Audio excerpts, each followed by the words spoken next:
Today with Usman. Got a couple questions. What's the purpose of the efficacy team? Well, our main purpose is to spread efficacy throughout the school and basically teach people what efficacy is and how to use it. Can you tell us who created efficacy? Mr. Whitty, the tech teacher. And why were you chosen to be in the efficacy team? In P-Tech, most of all the members in the advocacy team are P-Techers, and we're all in band, so we're in the six period group, and it's just convenient. What are some tasks that you had to overcome in this group? There's just a lot of different stuff that we had to do. We had to figure out a way to line up the lip sync, which went terribly. No, it was okay. But like, there's just a bunch of different stuff that you go through when you're trying to create a video like that. Can you tell us the future of the efficacy team?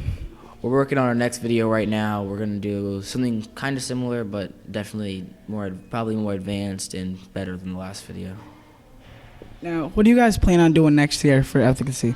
Next year, we're probably just gonna upgrade our game. Make better videos, probably longer videos, more advanced videos, better editing, stuff like that. Thank you. That was Usman's take on the efficacy team. Here with Elise, and she is one of the members of the ethics team. Can you tell us some tasks that you had to overcome in the team? Some of the tasks we have to overcome are like getting all the work done like on time, because we only have one class period to do it, and then we take up some of our lunches. Sometimes we'll be late to other classes so things can download and export, but for the most part it's not too difficult. Do you think that being in this group can send you off to a college that really likes this stuff? You think you have a future with it? I would say if we were to keep going with it, we would have a future with it, because a lot of colleges are looking for kids who are good with technology, and in order to be in this group, you have to at least know like the basic stuff about technology. You have to know how to put things into different documents, different folders, you have to be organized for this, and colleges look at that and they like that. Do you think the efficacy team is going to be around from your freshman year to your senior year? We're trying to make it like a club.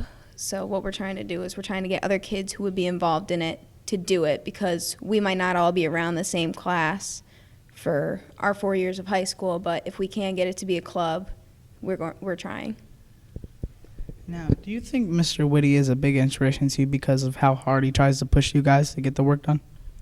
Mr. Whitty is definitely a big inspiration to me. Like, we goof off sometimes, but when we have to buckle down and focus, he's always there, and he's always like giving us instruction, telling us what to do. He's explaining it so that we understand it, and I look up to him for when we're doing these projects, and when I need help with something, I know that he'll answer it in a way I understand it and I can just get it done. Thank you, Elise. And we need to take some ownership in it, and I felt as though you guys were the best voice for that. Now, can you tell us some of the standards that you have for this group? They're probably a little higher than what others would anticipate, maybe through the roof. This is going to be seen by over 1,000 students and adults as well, and we have a board presentation next Wednesday, so it's my expectation that the quality is above and beyond excellence. Now, can you tell us why you picked this group of kids? It was a little bit of fate. There was some scheduling issues, and some of our P-Tech kids ended up in one of my new media classes, and it just played out where they were there and looking for a project for them to do, and project-based learning is kind of the foundations for P-Tech, so it was one of the driving forces behind selecting these kids. Thank you.